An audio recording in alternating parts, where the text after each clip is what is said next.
Hey guys, welcome back to my channel. इस video में बात करेंगे अफोर्डेबल हाउसिंग स्पेस के बारे में।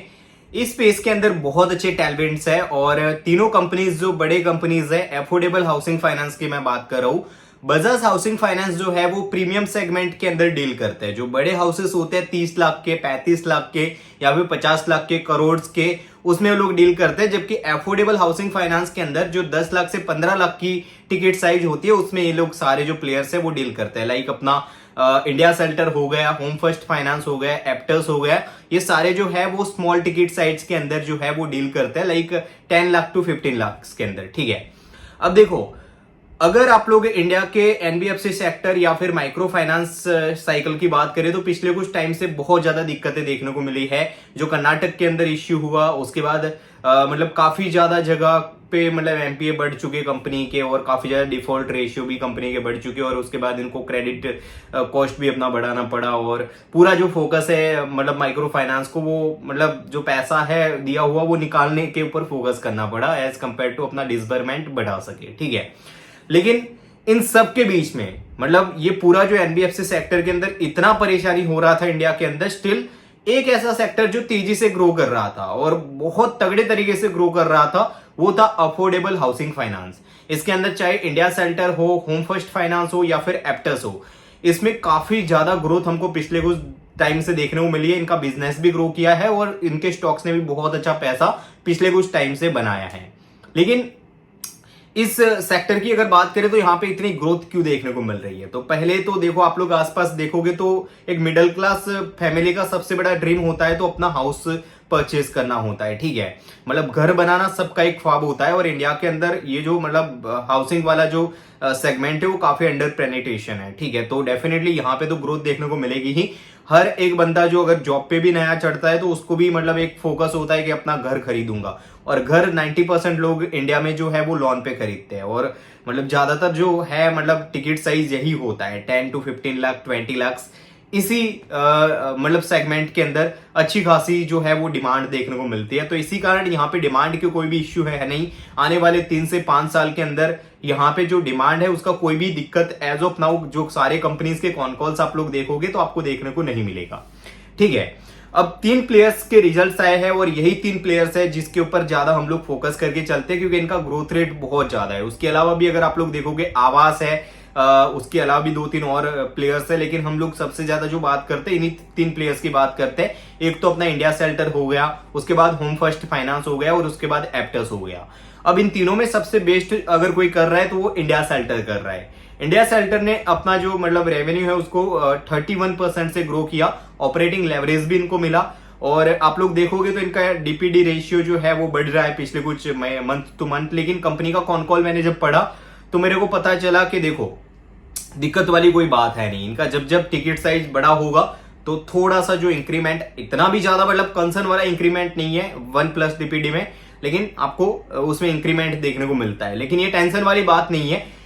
जो कंपनी है वो कह रही है कि देखो, हम लोग जब लिस्ट हुए तो हमारा जो था आरओई वो केवल 14% का था। इंडिया सेल्टर की मैं बात कर रहा हूं और एज ऑफ नाउ इनका जो आरओई है वो 70% को भी प्लस कर गया है। ठीक है, तो कांस्टेंट बेस पर अगर आरओई बढ़ रहा है किसी भी कंपनी का और ये लोग मतलब आप लोग समझिए ये लोग मतलब है एनबीएफसी सेक्टर के अंदर है तो वहां पे पैसा तो गवाएगी कंपनी थोड़ा बहुत। ठीक है, और 1+ डीपीडी का मतलब होता है ऐसे लॉन्स जिनका पहला ईएमआई जो है वो मतलब डिफॉल्ट हुआ है। ठीक है, मतलब इन ऐसे लोग जिन्होंने अपना पहला ईएमआई मतलब एक दिन से ज्यादा हो चुका है इनको अपना जो है वो डिफॉल्ट किए हुए अपने पहली ईएमआई को। ठीक है, तो ये कंपनी कह रही है कोई भी कंसर्न है नहीं, इसमें थोड़ा सा मतलब ऊपर नीचे होता रहेगा क्वार्टर बाय क्वार्टर।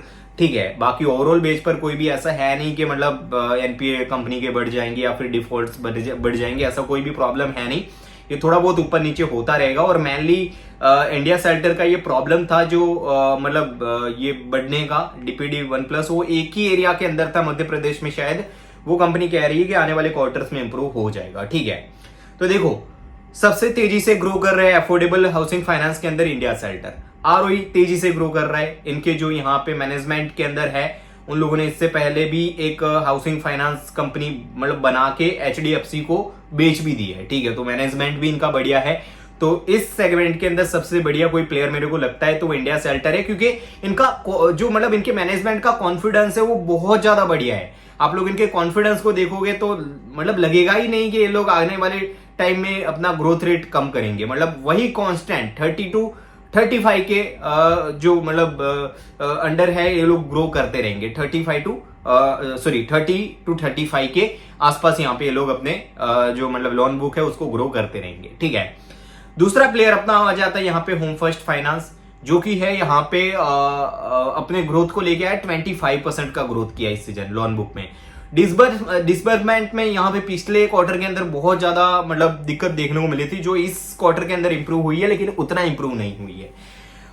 कंपनी ने अपना जो ग्रोथ पहले गाइडेंस था वो था इनका 28 to 30% का, मतलब ये लोग अपना लोन बुक 28 to 30% से ग्रो करने का बोल रहे थे, लेकिन अभी इनका जो है वो ग्रोथ रेट कम हुआ है और कंपनी का गाइडेंस भी कम हुआ है। अभी ये लोग मतलब पहले वर्ड यूज करते हैं 2-3 साल में हम इतना तो ग्रो कर लेंगे, अभी मीडियम टर्म वर्ड यूज करते हैं, तो ये भी एक जरिया होता है कंपनी का गाइडेंस घटाने का। ठीक है, तो ये अच्छा शाइन नहीं है। और मतलब आपने देखा होगा फर्स्ट क्वार्टर का इनका रिजल्ट काफी खराब आया, तो मार्केट ने भी पनिश किया इनके स्टॉक को। ठीक है, काफी ज्यादा गिरावट देखने को मिली पिछले कुछ टाइम से इसके स्टॉक्स के अंदर, और अभी शायद मतलब मार्केट का पर्सपेक्टिव कंपनी के लिए अभी भी शायद इंप्रूव ना हो, क्योंकि ये लोग पहले 28-30% से ग्रो कर रहे थे, अब बोल रहे हैं कि हम लोग 25 से ग्रो करेंगे। ठीक है, तो ये दिक्कत थोड़ी सी देखने को मिल रही है होम फर्स्ट के अंदर।